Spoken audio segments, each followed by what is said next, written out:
다 같이 일어나셔서 살아계신 하나님 앞에 예배를 드리겠습니다.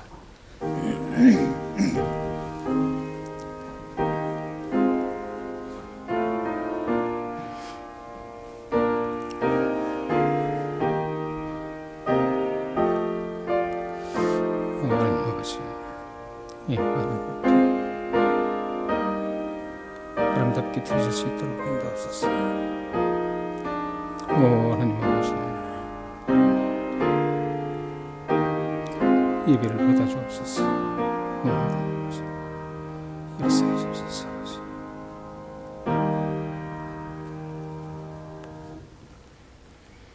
주 안에서 갇힌 내가 너희를 구원하노니 너희가 부르심을 받은 일에 합당하게 행하여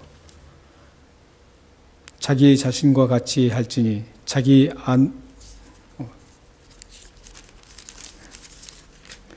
행하여 모든 겸손과 온유로 하고 오래 참음으로 사랑 가운데서 서로 용납하고 평안에 매는 줄로 성령이 하나 되게 하신 것을 힘써 지키라. 아멘. 존귀하신 거룩하신 하나님 감사합니다. 주님께서 저희들을 날마다 보호하시고 지켜주셔서 이 자리에까지 나오게 하심을 감사합니다. 이 자리에서 하나님 앞에 예배드리는 분들과 하나님을 예비하는 것을 잊지 않고 각 가정과 처소에서 예배드리는 사랑하는 우리 북부해변 장로의 모든 지체들과 가족들에게 하나님의 넘치는 은혜를 이 시간 공급하여 주옵소서. 하나님의 은혜를 가득 담는 시간, 하나님께서 주시는 평안과 기쁨을 담는 복된 시간 될 수 있도록 역사해 주옵소서. 우리가 이 예배를 신령과 진정으로 예배 드릴 수 있도록 성령님 도와주셔서 하나님의 기쁨이 되는 예배가 될 수 있도록 역사해 주옵소서. 예수 그리스도의 이름으로 감사하며 기도합나이다. 아멘. 우리 찬양하겠습니다. 하나님 앞에 찬양, 예수 우리 왕이여 찬양 드리겠습니다. 사도신경부터 먼저 하겠습니다. 전능하사 천지를 만드신 하나님 아버지를 내가 믿사오며 그 위의 아들 우리 주 예수 그리스도를 믿사오니 이는 성령으로 잉태하사 동정녀 마리아에게 낳으시고 본디오 빌라도에게 고난을 받으사 십자가에 못 박혀 죽으시고 장사한 지 사흘 만에 죽은 자 가운데서 다시 살아나시며 하늘에 오르사 전능하신 하나님 우편에 앉아 계시다가 저리로서 산자와 죽은 자를 심판하러 오시리라. 성령을 믿사오며 거룩한 공예와 성도가 서로 교통하는 것과 죄를 사해 주시는 것과 몸이 다시 사는 것과 영원히 사는 것을 믿사옵나이다. 아멘. 예수 우리 왕이여 하나님 앞에 찬양 드리겠습니다.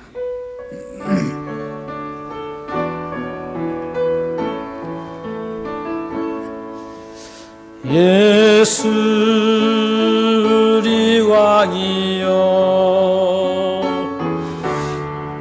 이곳에 오셔서 자로 주여 임하사 찬양을 받아 주소서. 주님을 찬양하오니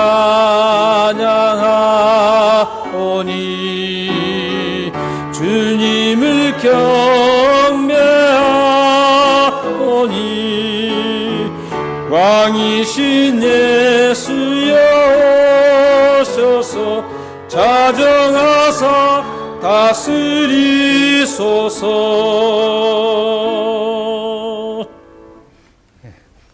다 같이 앉으셔서 살아계신 하나님 앞에 참회 기도를 드리는 시간을 갖겠습니다. 한 주간 살아오시면서 하나님이 보시기에 좋지 못했던 모습들을 생각나시는 대로 성령님을 의지하고 고백하시기를 바랍니다. 살아계신 아버지, 주의 은혜를 입은 사랑하는 백성들이 주님 앞에 먼저 참회 기도를 올리고 있습니다.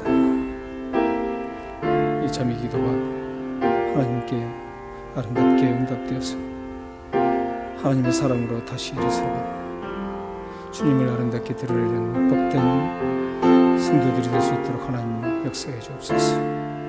오 하나님 아버지, 우리를 좀 부르옵소서. 살아계신 아버지 역사해 주옵소서. 오 긍휼히 여겨 주옵소서. 은혜를 당하셨습니다.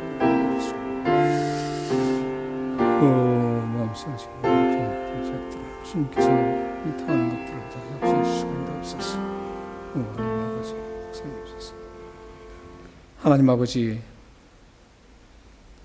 한 주간 저희들이 살아오면서 하나님 보시기에 좋지 못한 모습들을, 생각들을 행동으로, 말로, 생각으로 지었습니다. 하지만 사함의 은혜를 즐겨하시는 사랑의 하나님께서 우리의 고백을 들으시고 주 예수 그리스도의 보혈로 깨끗하게 씻어줄 것을 믿고 이 시간 고백드렸습니다.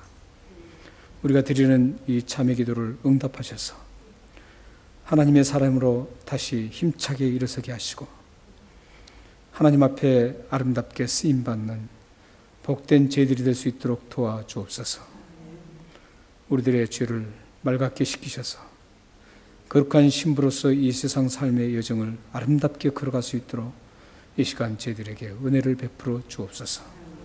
예수 그리스도의 이름으로 감사하며 기도합나이다. 아멘. 287장 예수 앞에 나오며 찬양하시겠습니다.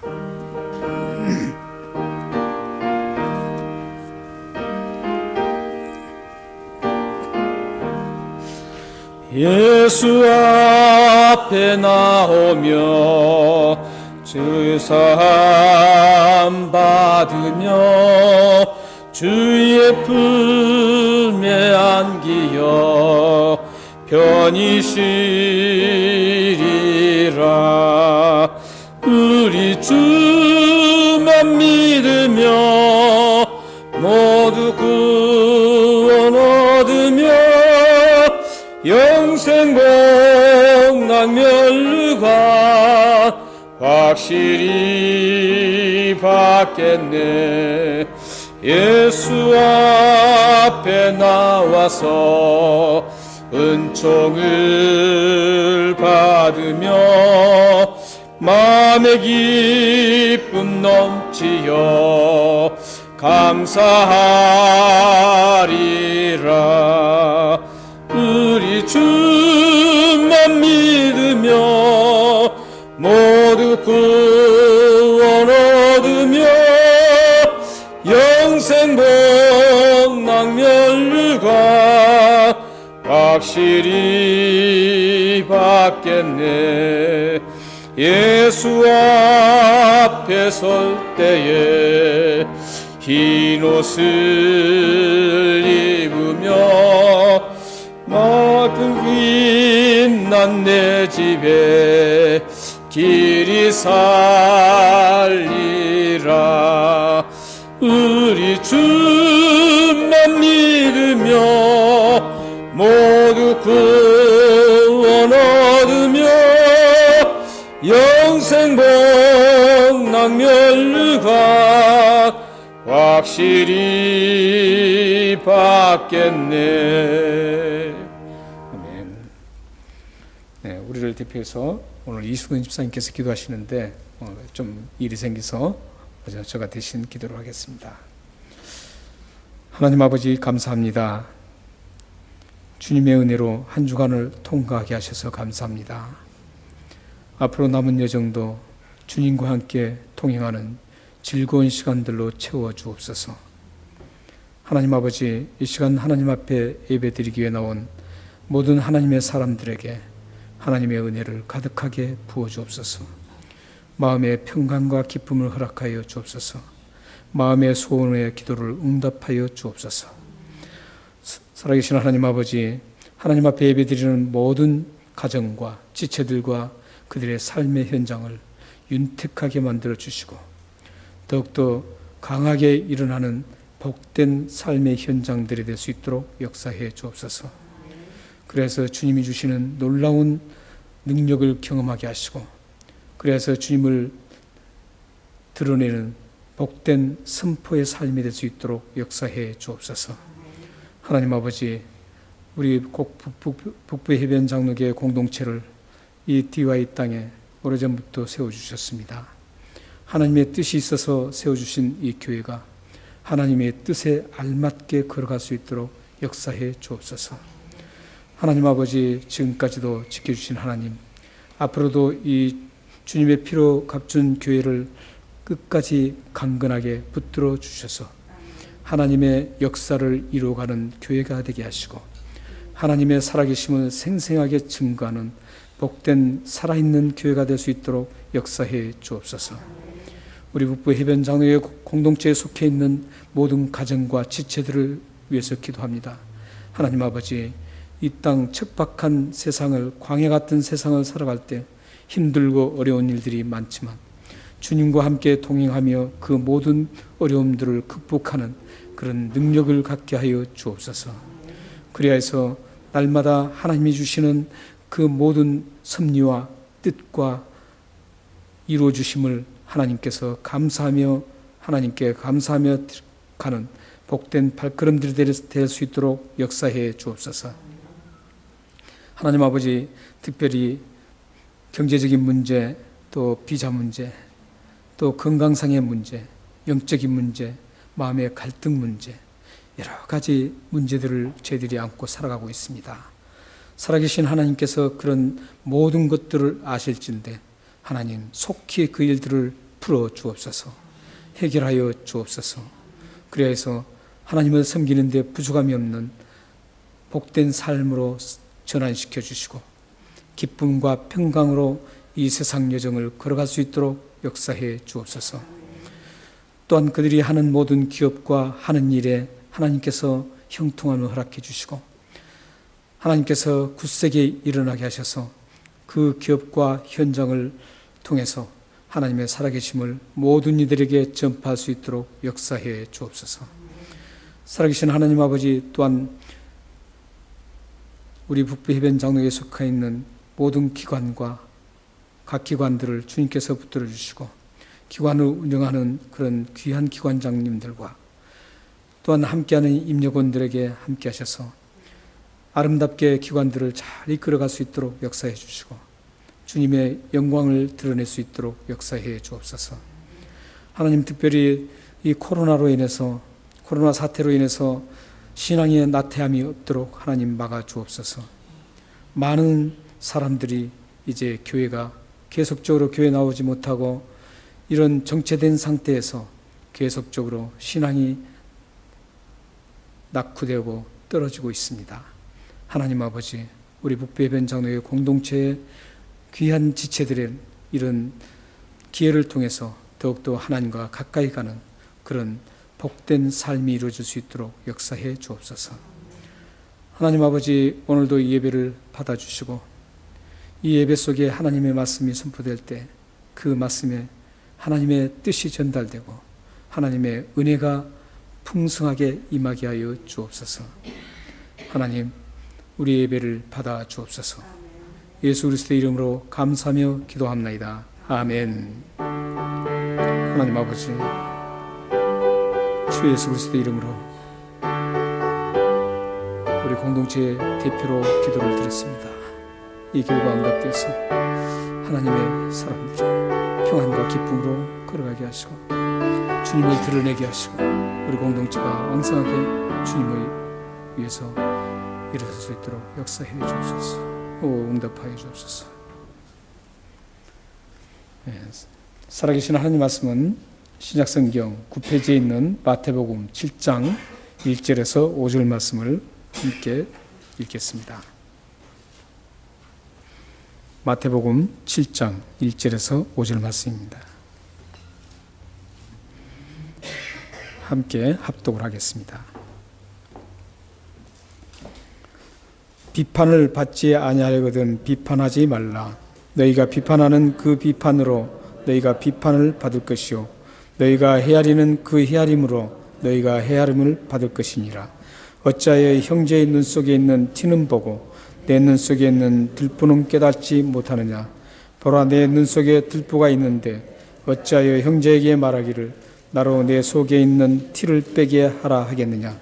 외식하는 자여, 먼저 내 눈 속에 불보를 빼라. 그 후에야 밝히 보고 형제의 눈 속에서 티를 빼리라. 아멘. 네, 혹시 특송, 이 시간 특송 한번 해주실 분 계신가요? 즉석에서 하나님 앞에 찬송을 드리시면 좋겠습니다. 네, 찬양 뭐 잘하고 못하고 관계없습니다. 하나님 앞에 드려진 거니까. 미리 이렇게 좀 하시라 그랬는데 신청하는 분이 없어서, 없으면 말씀을 함께 나누겠습니다. 텐만 마음속으로 쉬겠습니다. 그 사이에 하나님께서 감동 주시면 나오셔서 찬양하시면 되겠습니다.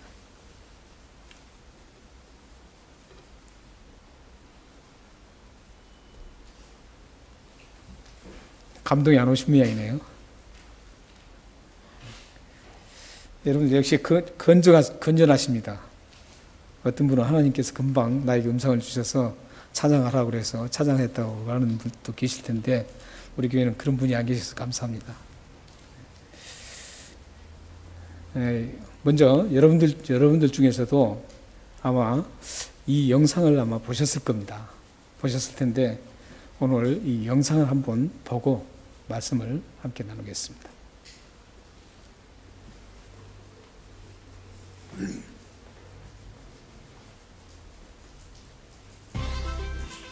여기 막 지은 쌀밥이 있습니다.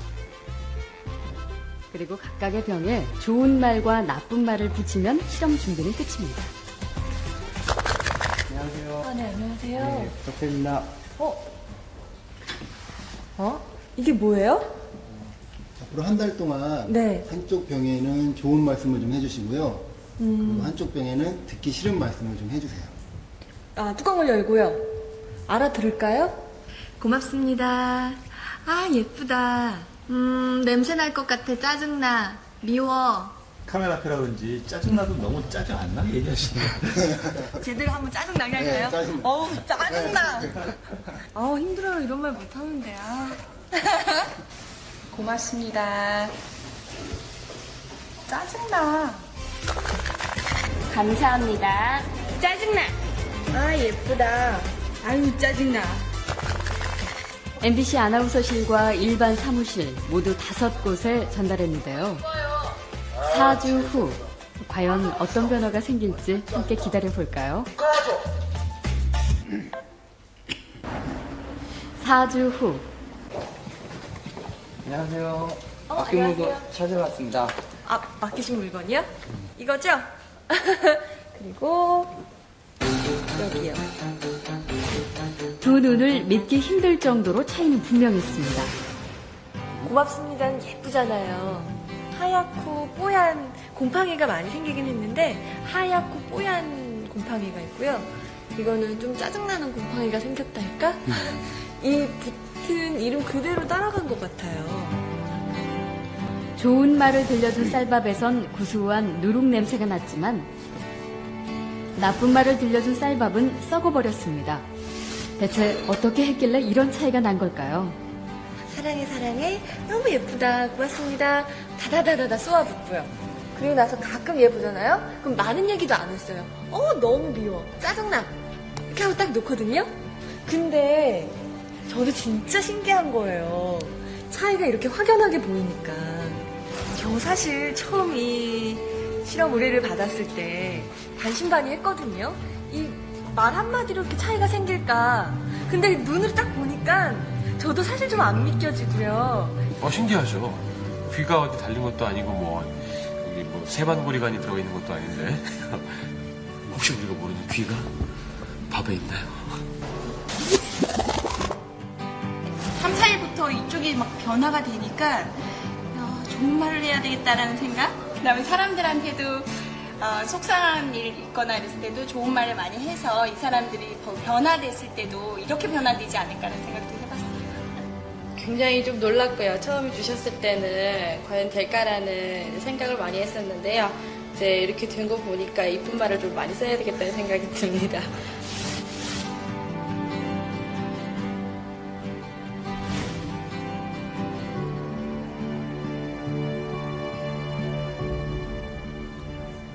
밥풀이 한 달 동안 겪은 일을 기록한 사진인데요.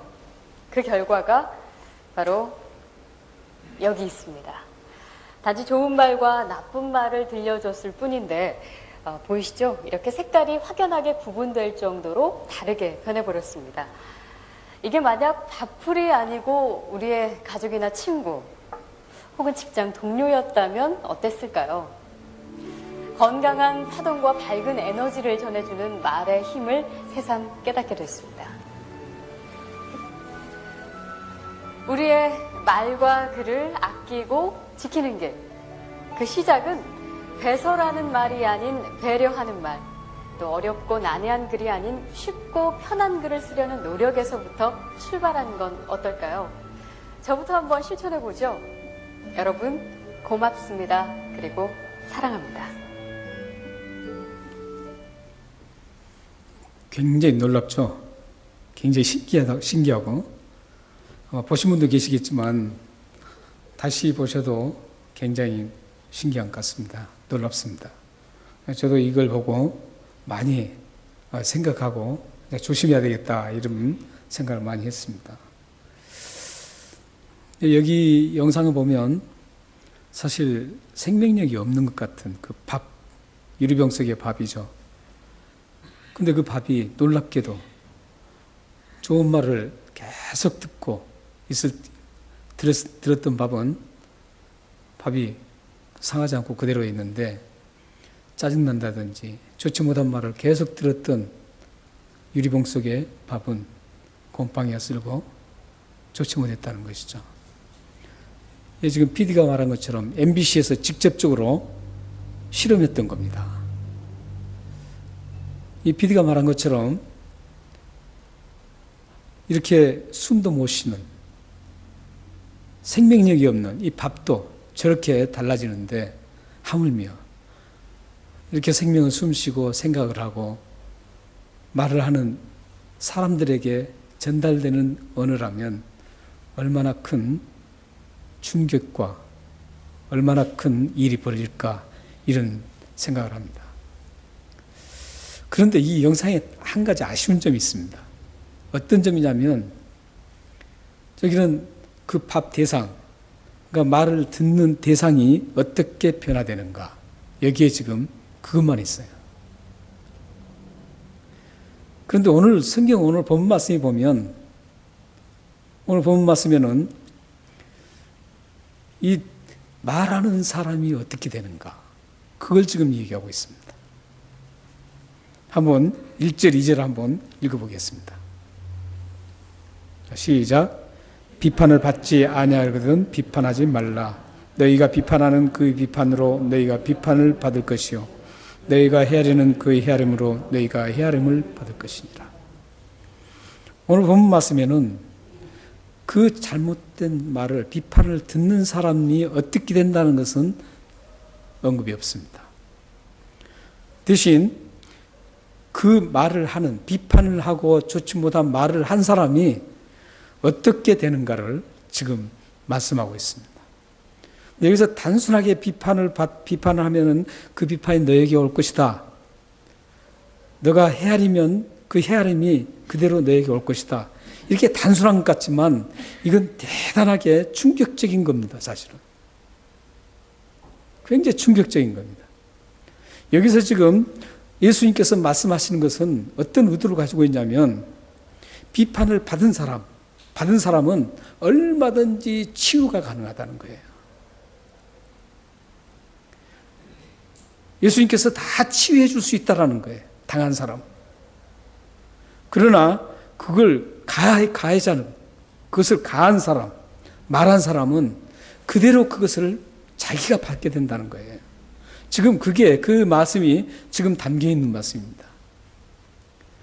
그런데 여기서 신기한 것은 비슷한 말이 나와요. 어떤 말입니까? 비판, 헤아림. 이 두 단어가 나오고 있습니다. 그렇다면 비판과 헤아림은 어떤 뜻일까요? 무엇을 의미할까요? 이 비판이라는 것은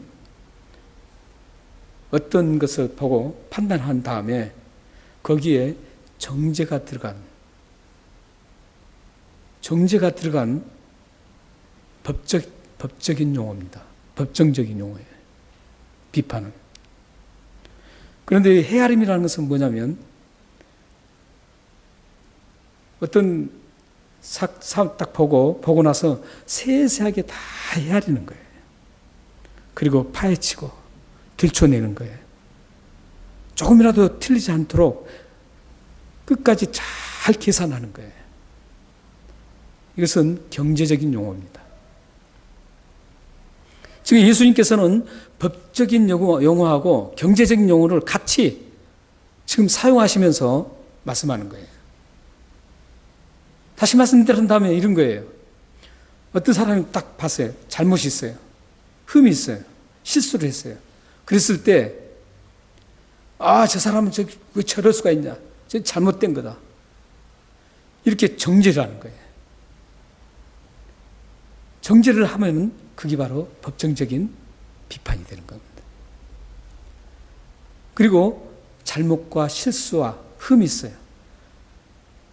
그냥 덮어주고 갈 수 있는데도 불구하고 그 세세하게 그걸 뭐가 잘못됐는지, 무엇을 실수했는지, 어떤 흠이 있는지 그걸 자세하게 들춰내는 거예요. 파헤치고. 그래서 그것을 드러내는 행위를 헤아림이라고 합니다. 그러니까 이 비판은 죄를 뒤집어 씌우는 그런 행위고, 이 헤아림은 뭔가 꼬투리를 잡으려고 하는 그런 행위라는 거예요. 그래서 그것을 밖으로 드러내서 사람들에게 아주 사람들을 상처를 주고 아프게 하는 그런 행위라는 겁니다. 이런 비판과 행위를 했을 때 그 비판과 행위가 어떻게 된다고요?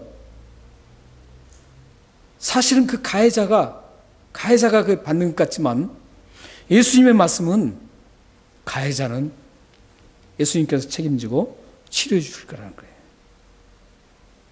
그런데 그것을 비판을 하고 헤아려서 그것을 들춰내서 곤란하게 만들고 상처를 줄 때는 그 상처와 곤란함이 바로 말했던 사람, 그 본인에게로 다시 그게 돌아온다는 거예요. 예수님께서 지금 그런 말씀을 하고 계시는 거예요. 이 원리는 갈라디아서 6장에서도 동일하게 나오고 있습니다. 한번 볼까요? 한번 읽겠습니다. 갈라디아서 6장 12절. 6장 7절에서 8절. 자, 시작. 스스로 속이지 말라. 하나님은 업신여김을 받지 아니하시나니 사람이 무엇으로 심든지 그대로 거두리라. 자기의 육체를 위하여 심는 자는 육체로부터 썩어질 것을 거두고 성령을 위하여 심는 자는 성령으로부터 영생을 거두리라. 저 말씀은 지금 어떤 말씀이에요? 야구의 이 말씀과는 약간 달라요. 뭐냐면 이 말씀은 예수 믿는 사람들에게도 소용되는 말씀이에요. 그러나 저 말씀은 예수님 믿는 사람에게는 소용이 안 되는 말씀입니다.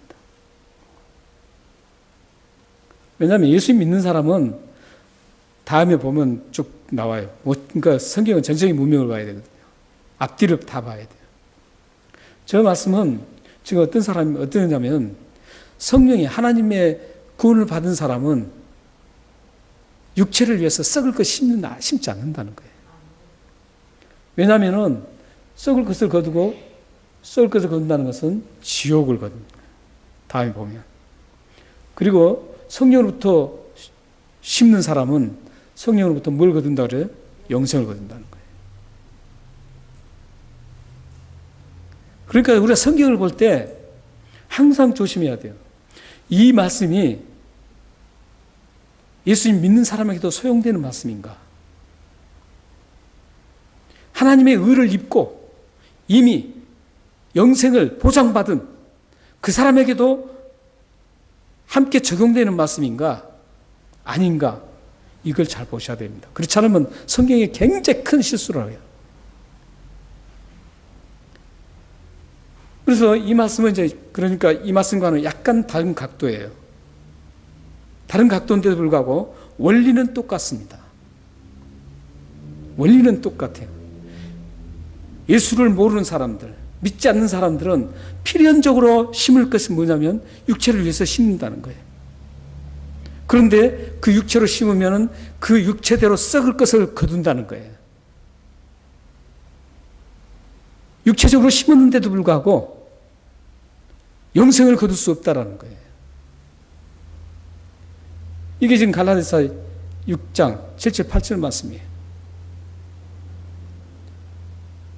그리고 성령으로 심는 사람은, 이것은 어떤 의미냐면 거듭난 사람을 얘기해요. 성령으로 심는 사람, 성령의 사람들, 성령과 함께 동행하는 사람들, 우리 속에는 성령님이 이미 임재해 계세요. 예수를 믿은 즉시 우리 스스로 예수를 믿지 못해요. 절대 못 믿어요. 인간 스스로 예수님을 믿는 사람은 아무도 없어요. 하나님께서 믿게 해주셔야 돼요. 그게 성령님이 우리 속에 임재하셔서 성령님이 하시는 일이에요. 이게 진짜 복음이에요. 이게. 그래서 이 성령님께서 우리와 함께 계시기 때문에 우리는 성령으로 심을 수밖에 없는 거예요. 그래서 결국은 뭐예요? 영원한 생명을 얻는 거예요. 이제 그 각도는 좀 달라요. 근데 오늘 본문은 예수 믿는 사람에게도 소용되는 말씀입니다. 예수 믿는 사람들은 비판하지 말라는 거예요. 예수님 믿지 않는 사람은 뭐 고사하고. 그래서 이 말씀은 그때 당시에 유대인들, 서기관과 바리새인들이 막 이 비판을 많이 하는 겁니다. 그 모습을 보면서 예수님께서 예수 그리스도를 믿는 사람들, 또 예수 그리스도를 믿지 않는 그 유대인들까지도 다 포함시켜서 함께 모든 인간들은 비판하면 안 된다는 거죠. 헤아리면 안 된다는 겁니다. 그 말씀을 지금 하고 계시는 겁니다.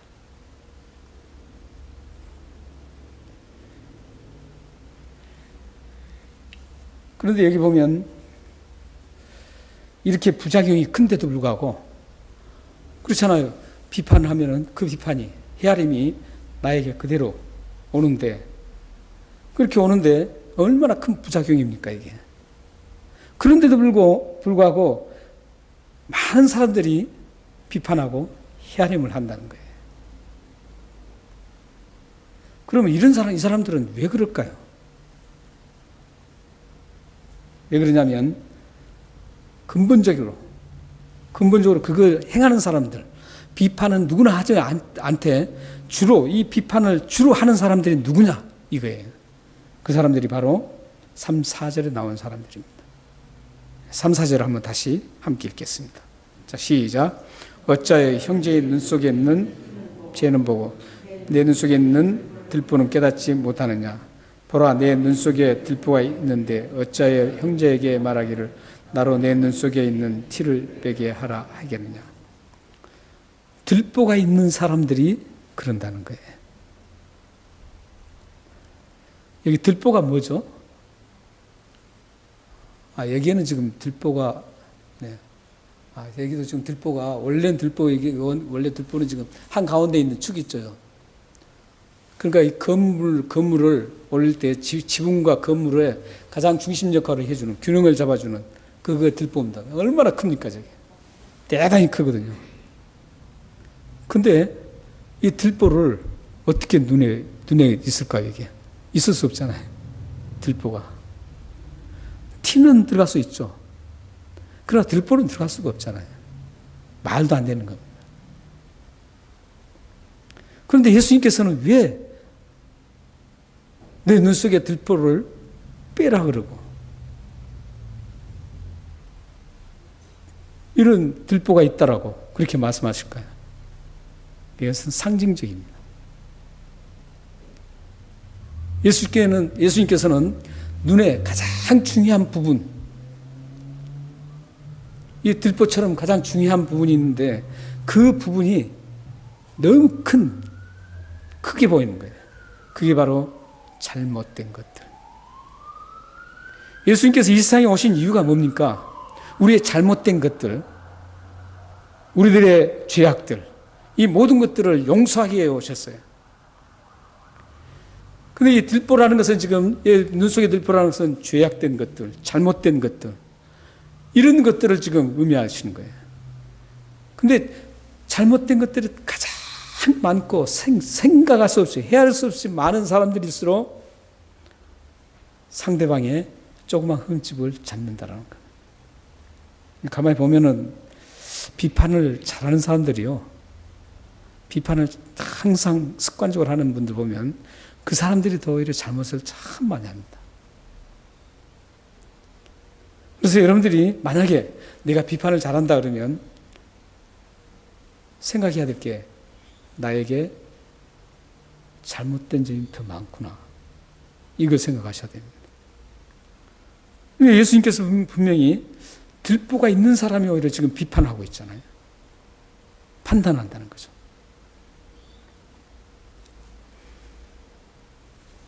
이렇게 커다란 들보가 들어갈 수가 없어요, 눈에는. 그런데 이 엄청난 잘못을 가지고 있고 오히려 흠이 헤아릴 수 없을 만큼 많은 사람들이 이렇게 상대를 비판한다는 것입니다. 그래서 들보를 영어로는 close beam이라고 그러죠. 건너 질러서 세우는 것, 딱 단단하게 세워서 다른 걸 받쳐주는, 균형 잡게 하는 그런 굉장히 중요한 부분입니다. 예수님께서는 지금 이 말씀을 전파하시면서 다음에 보면 이제 이 들보를 빼라 그러잖아요. 빼는 방법은 단 한 가지입니다. 그리스도에게 나가서 잘못을 용서를 빌고 회개하는 일입니다.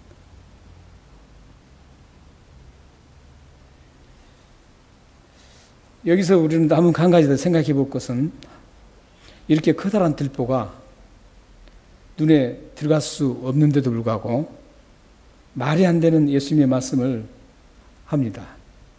도저히 용납할 수 없는 가득한, 잘못으로 가득한 사람을 말하는데, 이런 그렇게 잘못한 사람들이 많은데도 불구하고 많은 사람들이 들보를 소유하고 있으면서도 남을 비판하고 헤아리기를 좋아합니다. 자신이 들보가 굉장히 많아요. 근데 이게 한두 사람이 아니라 사실 그 모든 사람들 다 그렇습니다. 저도 마찬가지입니다. 저도 마찬가지로 들보가 있습니다. 우리 모두 들보를 가지고 있습니다. 예수님의 은혜로 이 들보를 우리가 용서받았을 뿐입니다. 그런데도 불구하고 사람들은 들보를 가지고 계속적으로 티 있는 형제를 향해서 티를 빼라고 이렇게 비난합니다. 그렇다면 왜 이렇게 사람들은 들보를 가지고 있으면서 비판하기를 좋아할까요? 그것은 포용성의 공간 문제입니다.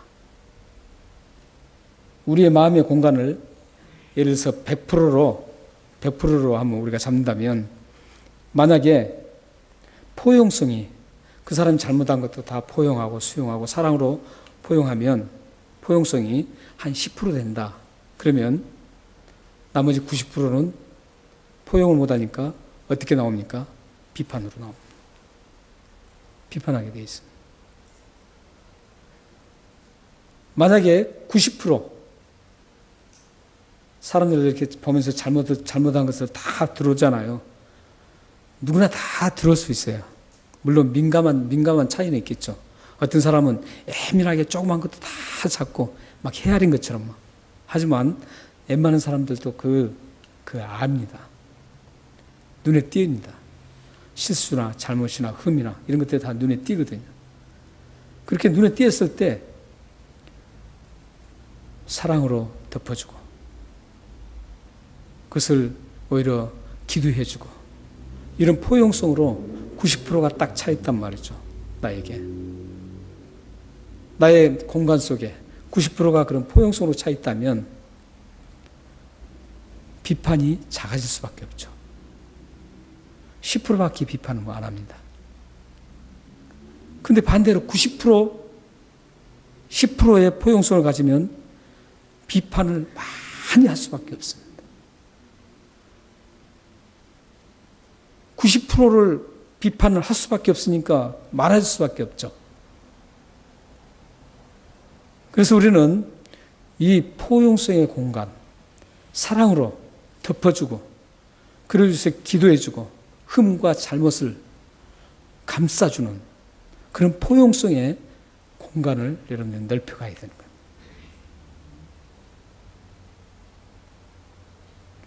만약에 여러분들이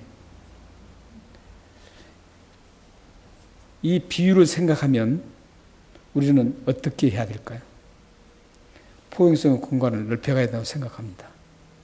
그렇다면 이렇게 포용성의 공간을 어떻게 그러면 포용성의 공간을 넓힐 수 있을까요?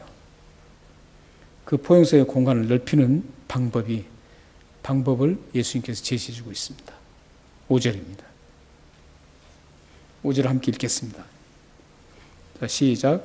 외식은 한 자여, 먼저 내 눈 속에서 들불을 빼어라.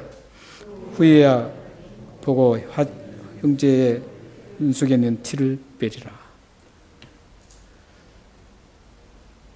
방법이 있습니다. 예수님께서 제시한 방법이에요. 이 방법은 완벽한 방법입니다. 비판을 하지 않고 포용성 있는 사람이 되는 완벽한 방법을 예수님께서 우리에게 제시해 주고 있습니다.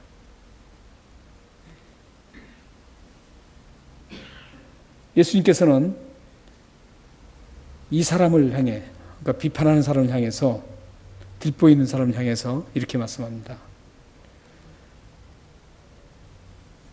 비판할 자격이 없다. 헤아릴 자격도 없다. 왜냐하면 들보가 있기 때문에 그렇습니다.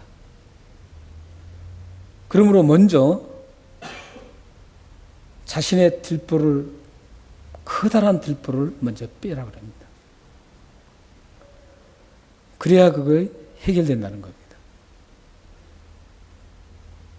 이 방법이 바로 예수님이 우리가 비판하지 않을 수 있는 그런 방법을 제시해 주는 방법입니다.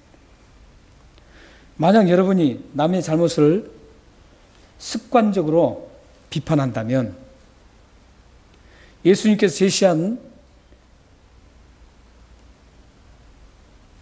비판을 멈추게 하는 이 방법을 겸하게 받아들여야 됩니다.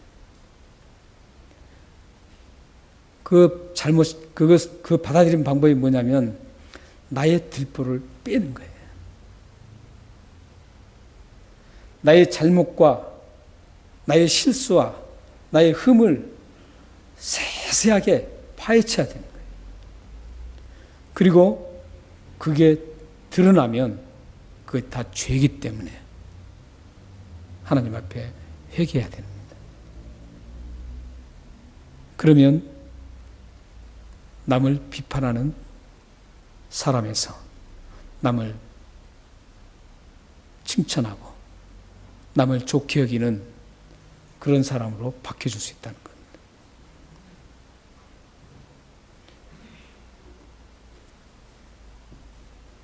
만약 여러분이 남의 죄와 실수를 파헤치고 들춰내는 습관이 있다면 자신의 죄와 실수를 꼼꼼하게 찾아서 하나님 앞에 내어놓고 회개해야 합니다. 그래야만 해결됩니다. 그러면 다른 사람을 향한 비판과 헤아림을 습관처럼 하던 그 잘못된 습관이 멈추게 되고 고쳐질 수 있습니다. 이게 예수님께서 제시한 방법입니다. 내가 안 해야지, 이를 악물고 안 해야지 한다고 해서 되는 게 아닙니다. 첫째는 나의 죄를 적나라하게 파헤쳐야 돼요. 나를 되돌아봐야 돼요. 내 자신의 모습을 정확하게 보아야 됩니다. 내 자신을 정확하게 보면 다른 사람을 비판할 수 없습니다. 왜냐하면 의인은 없나니 한 사람도 없기 때문에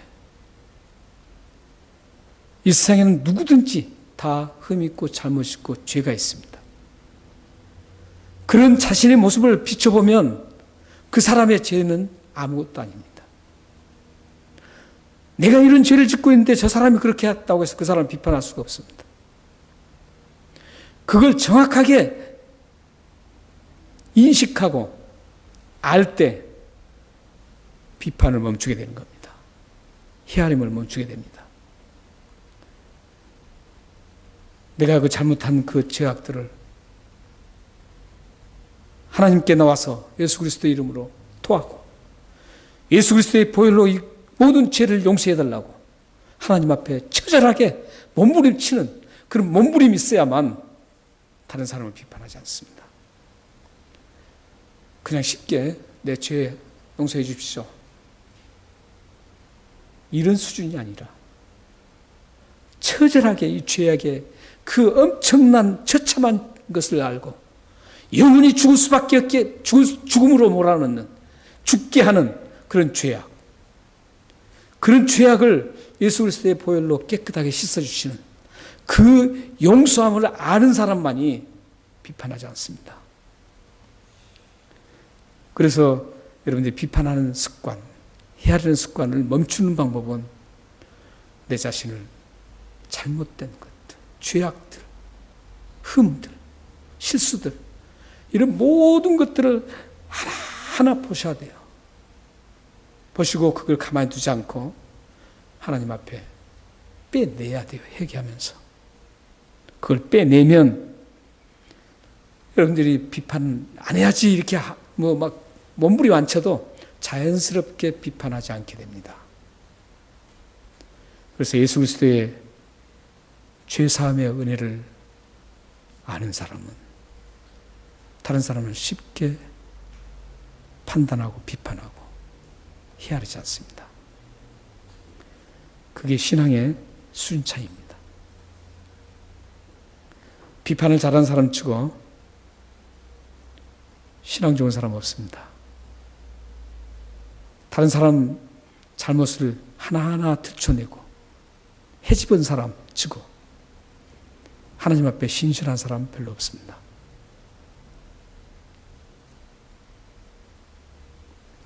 이렇게 여러분들은 비판하는 것을 이제 내가 안 해야지 그런 게 아니라 여러분들을 돌아보면서 하루하루 돌아보면 얼마나 많은 것들이 실수하고 범죄하고 흠이 많은지 모릅니다. 하루만 계산해도 이런 것들을 항상 하나님 앞에 기억하면서 하나님 앞에 나와서 하나님 용서해 주십시오.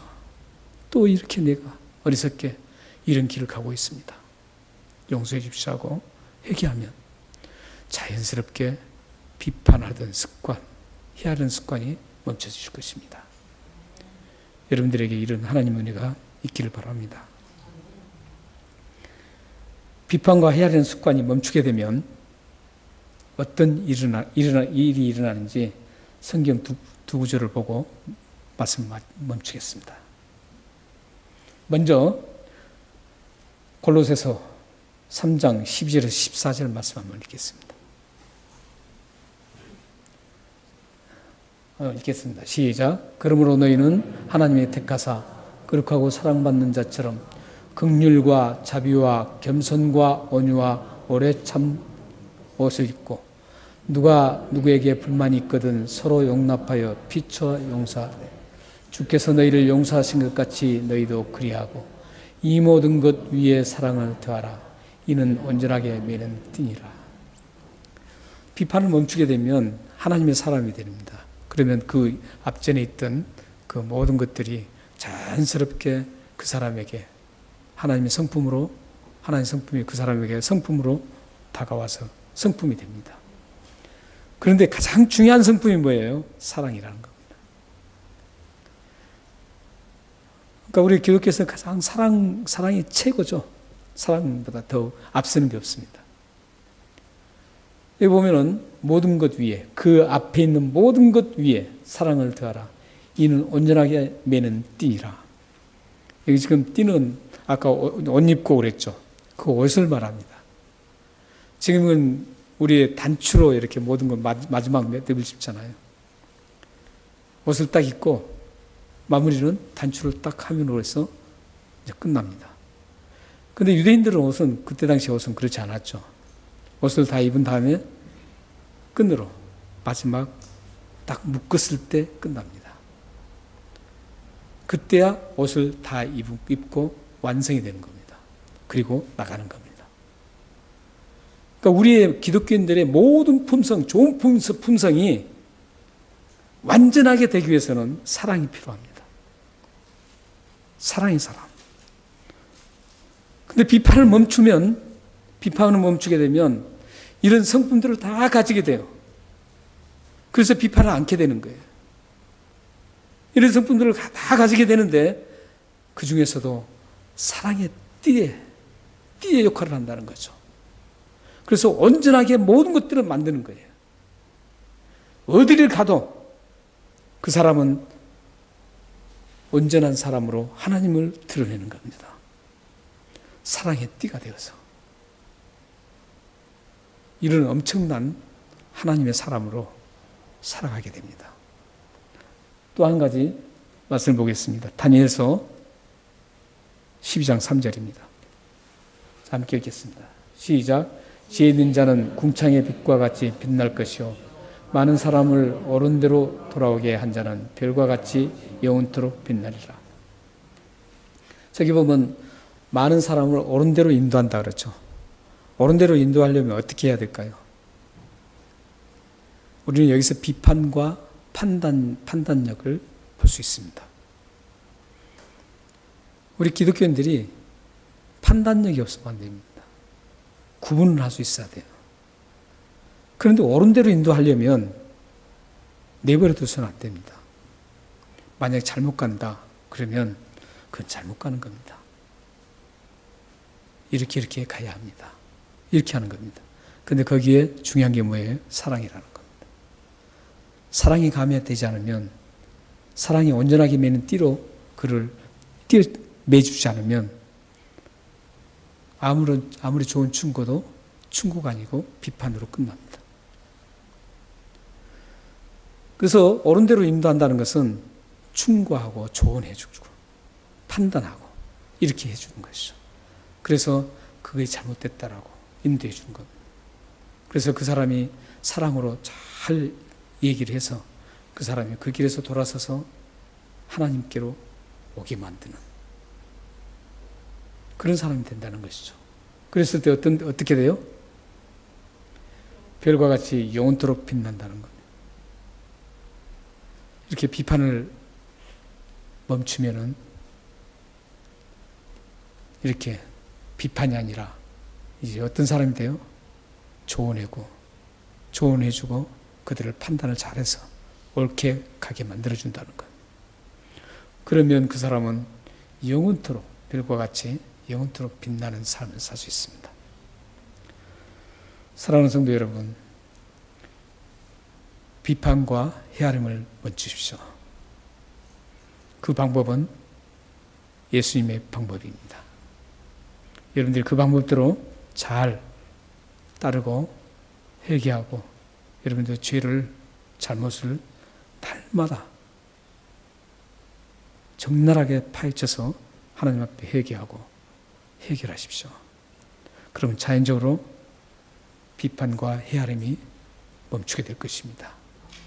그러면 여러분 속에 포용성의 공간이, 사랑의 공간이 90%로 늘어나게 될 것입니다. 그러면 비판은 10% 정도밖에 되지 않습니다. 우리는 인간이기 때문에 비판을 아니할 수가 없습니다. 그러므로 우리는 비판의 프로테지를 줄이는 방법을 선택해야 됩니다. 100% 없애는 방법은 옳지 않습니다. 그래서 자꾸 우리는 이 줄이는 방법, 90%로 늘리고 20%였다면 30%, 50%, 70%, 90%로 계속 늘려나갑니다. 그 늘려나가는 방법은 예수님의 방법입니다.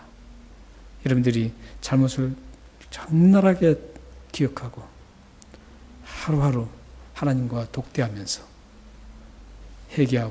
해결하면 점점 여러분의 포용성의 공간이 커집니다.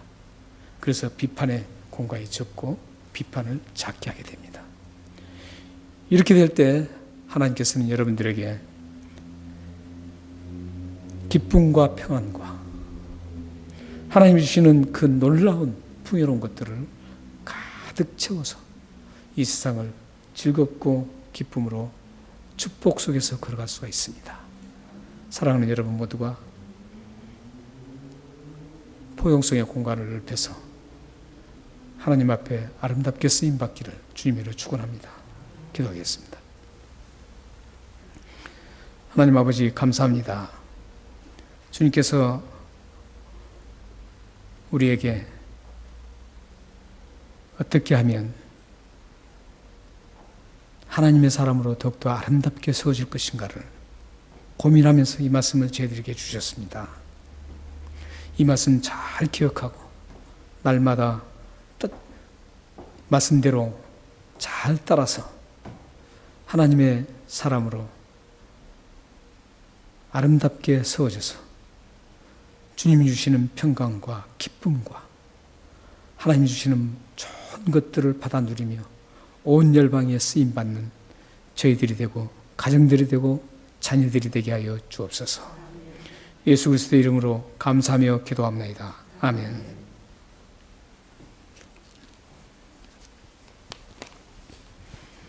찬송 218장 찬송하시겠습니다.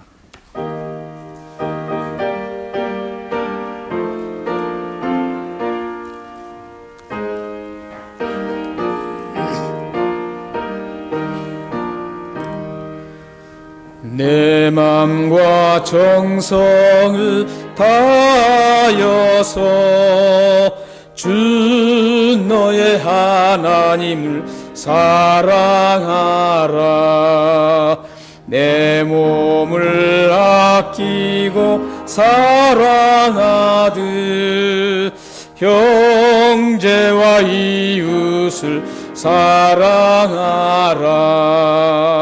주께서 우리에게 명하시니 그 명령 따라서 살아가리. 널 미워 해치는 원수라도 언제나 너그럽게 사랑하라. 널 핍박하는 자 위에서도 신실한 마음으로 복을 빌라. 주께서 우리에게 명하시니 그 명령 따라서 살아가리. 나 항상 주님을 멀리하고 형제를 사랑하지 못하였다. 이러한 죄인을 사랑하사 속에서 몸버려 죽으셨다.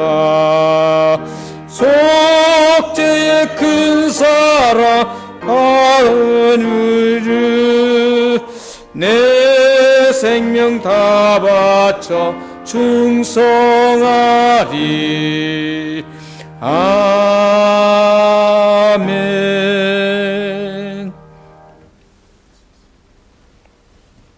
기도하시겠습니다. 하나님 아버지 감사합니다. 우리의 속죄의 큰 은혜를 허락해 주셔서 우리의 날마다 헤아릴 수 없이 수많게 죄를 지은 죄들의 모든 죄들을 용서해 주시는 하나님 감사합니다. 우리가 이렇게 큰 용서를 받았는데 형제들의 조그만 티 같은 그런 잘못과 죄들을 낱낱이 파헤쳐서 그들을 고소하고 그들을 비난하는 그런 자리에 있지 않도록 도와주옵소서. 하나님 아버지, 오늘도 이 예배 시간에 하나님 앞에 우리의 마음과 물질을 하나님 앞에 드립니다. 이 물질을 드리는 모든 손길들과 마음들을 하나님 크나큰 하나님의 은혜로 채워주시고 하나님의 풍성하고 좋은 것들로 가득가득 부어주셔서 하나님을 섬기고 드림이 헛되지 않았음을 그들의 생애 속에 확연하게 확인시켜 주옵소서. 그래서 그들의 가정과 자녀들이 하나님의 영광을 온 열방에 다니며 선포하는 그런 복된 자녀들이 될 수 있도록 역사해 주옵소서. 이 물질이 쓰이는 곳에 하나님의 거룩하신 이름, 크신 이름이 드러나게 하여 주옵소서. 예수 그리스도의 이름으로 감사하며 기도합나이다. 아멘. 살아계신 하나님 아버지, 주 예수 그리스도의 이름으로 이 봉헌 기도를 드렸습니다. 이 봉헌 기도대로 응답되어서 하나님의 사람들이 그들의 가정과 지체들의 삶의 현장들이 풍요롭게 이 기도대로 응답되게 해 주옵소서. 역사해 주옵소서. 아버지, 교회 소식을 전해드리겠습니다. 코로나 바이러스로 인해서 이 코로나 바이러스를 통해 하나님께서 알곡과 쭉정이를 고르는 키 작업을 하신다는 사실을 깊이 염두에 두시고 심각하게 받아들이셔서 이번 이런 어려운 시기에 하나님과 멀어지지 않고 더 가까이 가는 그런 축복의 여러분들의 삶이 되기를 소망합니다. 지금 50명 예배를 드릴 수 있는데 저희 교회는 한 40명 정도 예배를 드릴 수 있습니다. 그런데 양보하느라 그러는지 많이 지금 좀 자리가 비어 있습니다. 자리가 많이 비어 있으니까 양보하지 마시고 집에서 드리신 분들도 나오셔서 함께 예배를 드리시면 더 좋을 것 같습니다. 영상 예배보다는 이렇게 인격적인 하나님과의 관계 속에서 예배 드리는 게 훨씬 좋습니다. 영상 예배는 여러분들이 예배를 안 드려도 예를 들어서 다른 데서도 영상 예배 많이 볼 수 있고 평상시에 교회 나올 때도 교회 나올 수 있는 조건이 있을 때도 안 나오고 영상 예배 드릴 수 있습니다. 그건 인격적인 예배가 아닙니다. 여러분들의 영혼을 살리고 하려면 사실 인격적인 대면의 예배를 드려야 됩니다.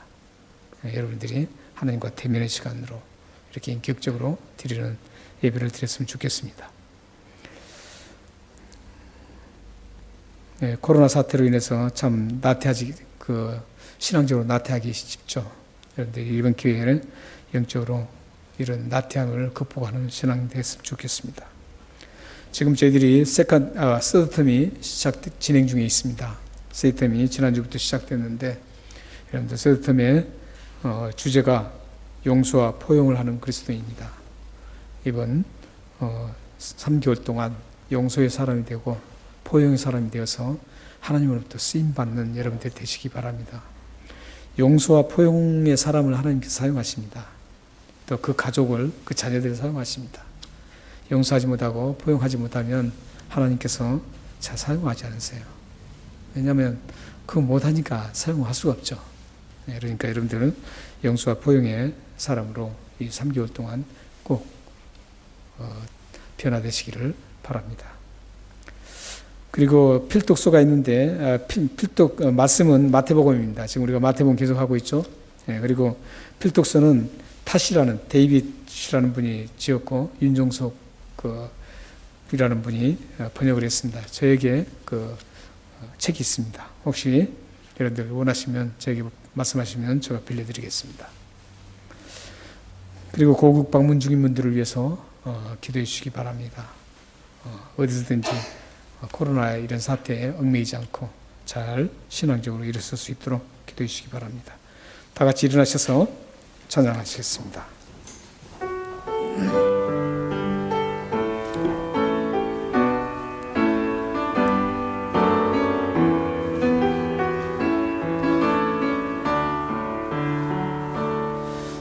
아무과도 주님을 바꾸지 않으리. 어떤 은혜 구하지 않으리. 오직 주님만이 내 삶의 도움이시니 주의 얼굴 보기 원합니다. 사랑해요 온 맘과 정성 다해 하나님의 신실한 친구 되기 원함. 주님 사랑해요 고백 한번 다시 하겠습니다. 주님 사랑해요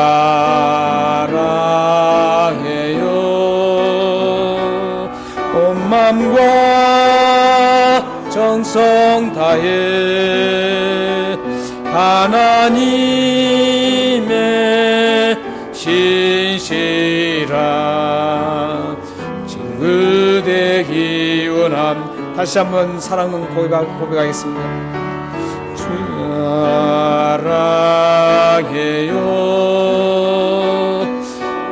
와 정성 다해 하나님의 신실한 친구 되기 원합니다. 기도하겠습니다. 지금은 우리 주 예수 그리스도의 은혜와 하나님의 극진하신 사랑하심과 성령님의 감화 교제 교통하심이 우리 죄를 날마다 적나라하게 하나님 앞에 내어놓고 파헤쳐서 하나님께 해결을 구해서 용서를 받은 그 즐거움으로 살아서 우리가 습관적으로 하던 비판과 헤아림을 멈추어 하나님 주시는 놀라운 기쁨과 평안과 풍요로움을 누리기를 원하는 이곳에 모인 하나님의 백성들과 그들의 가정과 자녀들과 가족과 기도와 기업과 미래 위에 지금으로부터 영원토록 함께 있기를 축원하옵나이다. 아멘. 오 살아계신 하나님 아버지, 성삼위의 하나님의 이름으로 이 축복 기도를 드렸습니다. 이 축복 기도가 그대로 우리 모든 성도들 가정에 임해서 하나님의 영광을 돌려드리고 하나님 앞에 아름답게 쓰임받는 복된 가정이 될 수 있도록 이 기도를 응답하여 주옵소서. 오 역사해 주옵소서. 응답하여 주옵소서. 오 살아계신 하나님, 전능하신 하나님, 역사해 주옵소서. 아멘.